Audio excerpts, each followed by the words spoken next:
Alright, YouTubers, this is Cocoa Puff here with something a little bit new. This is actually my second take. The first take didn't go that great. The camera fell down, burped on stage. Well, not on stage, but on the camera.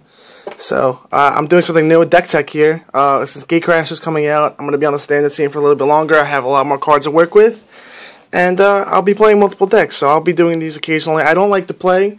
There's really two types of ways people play. The first way is they play to win. They play all the top tier decks. They have the money to do stuff or whatnot. The other way is they play for fun. I'm trying to do a little bit of both. I have a variation of a fun deck and a top tier deck. I have multiple decks I play right now. One of them is a Naya Humans. I want to get a 5-color control going, and I do want to get a Boros aggro eventually. But I'll just show you the deck I'm running right now. I played it a couple FNMs. It's pretty fun, and it runs pretty well. It's a Bant Flash deck. I'll just show you the cards. Ray of Revelation, it's very good. In a format that has D-Spear, which is my next card running rampant. D-Spear is one of my big problems. Has a couple other random things it has to deal with, but mostly everything I've been doing with it is getting rid of D-Spear. So, this first one, very next card is D-Spear. The reason I have D-Spear in the deck is because one of my main problems in this deck is with dealing with the Liana. And I like to get more ways to get rid of Planeswalkers, but right now D-Spear is the number one way I have to deal with it. It also helps a lot with Lingering Souls, so that glare is being very bad right now for me. Showing what's on the board. Next I have basic counter spells. I'm very late on the counter spells. I don't have that many. I really want to focus on other things. I have 2 Dissipate, 2 Essence Scatter, a single Rewind. I do want to try to get more counter magic in here, but I just don't want to overload on it. I hate when grindy games come out. I had a traditional Bant deck, and it just wasn't any fun for me. Next, I have a playset of Think Twice. Think Twice is very, very good. You'll see later why it's good, but for them, single Terminus, 3 Sprint Verdicts. I haven't seen too many Zombies decks, so I might even jump that up to 4 eventually. Right now I have 3 in the 1 Terminus. At one point I had 4 Verdicts or 4 Terminuses, but the control matchup is just... I was constantly playing control decks, very rarely playing zombies or any type of aggro decks. Maybe Gatecrash will change that. Azorius Charms, these cards are probably the worst card in the deck. Basically, I just almost always use them to draw. So, and the reason I have all this here is I have 2 Ring Enchanted Pikes. They're pretty like, they see fringe play in the Flash decks, but they help out. They turn the clock up that much faster than the other team. 2 Fog Banks. Fog Banks is probably my favorite card in the deck. Well, second favorite card. Some decks just can't beat it. When you're playing Reanimated Angel Serenity and you can only attack 1 Angel Serenity a turn, it helps you out. It keeps you on the board for a little bit longer. Playset of Resto Angels. Resto is very, very good. Probably the best white card at the moment. I can't think of anyone better. But it's probably the best white card. So,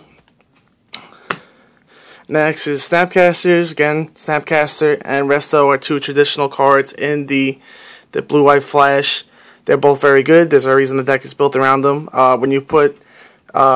this spot removal isn't played as much as it normally is, so when you have one of them on the board or 2 of them on the board, and you put a Ring Enchanted Spike on them, you can just keep swinging in with them. And having them end the turn is significantly better than giving them a setup where they can actually deal with it. And the favorite card in the deck is Miss Hollow Griffin. I was on MTG Salvation one day, and they were talking about how good Miss Hollow Griffin is at FNM and all that, and I was like, let me try it out. And it was very fun. It's actually kind of strong. Right now I have 3 Griffins. I need another one. I know they're cheap, but I don't really feel like buying them, and nobody around here has them. So, if anybody wants to trade me for one, fine, go with it. But they don't really go for like $1. The foil one's like 3 or 4, 2 maybe. I don't even know. And I'm splashing lightly for Thragtusk because it's simply the best creature right now. One of my problems is the aggro matchup. If they can get under my Resto Angels, or if they can just keep dealing with whatever I'm putting out, they can erase me very good. And Thragtusk is really the best way to deal with another Thragtusk. So that is the main deck for my regular cards. I'll show you the mana base next. Mana base, I have Caverns, but they're in my other deck. I'm gonna put Caverns in here eventually.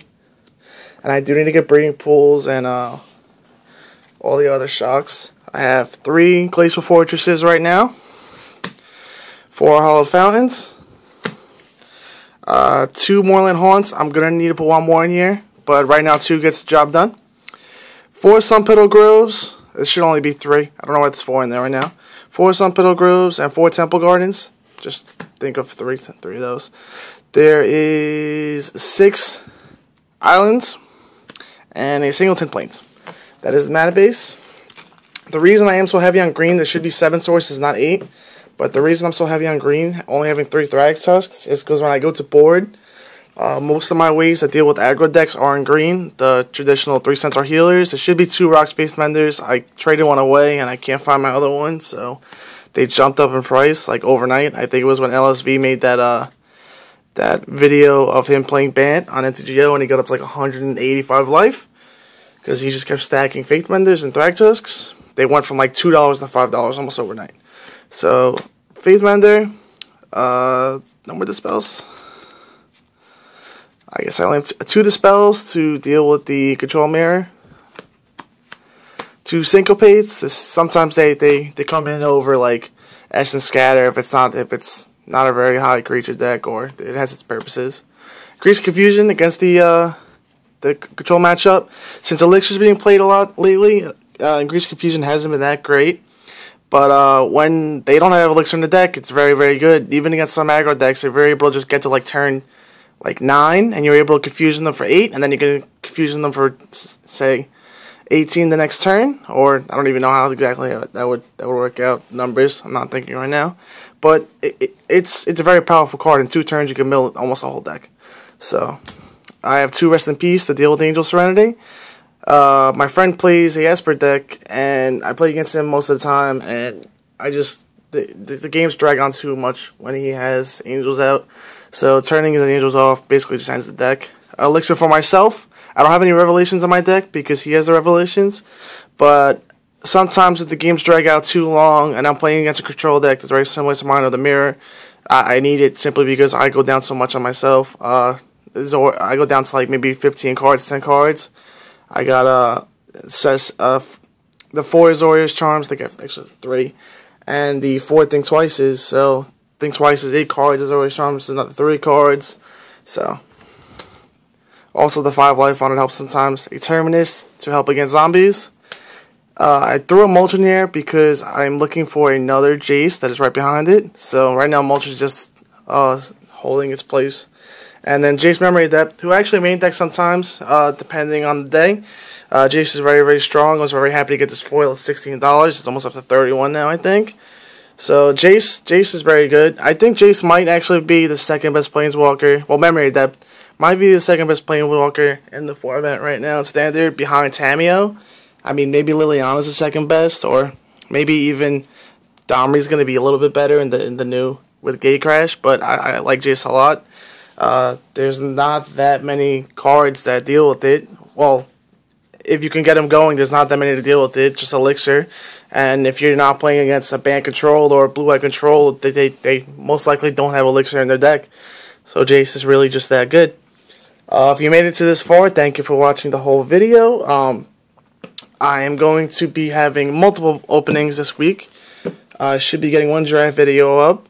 I am going to be opening a booster box of Gatecrash, a fat pack. I'm going to be putting my draft up online. And I might do other things. I don't even know. There should be more content coming from me, so please just subscribe. I'll back up my talk when I put up all these videos for you. So thank you for watching. Please like and sub. Have a good day or night, whatever it is. Thank you.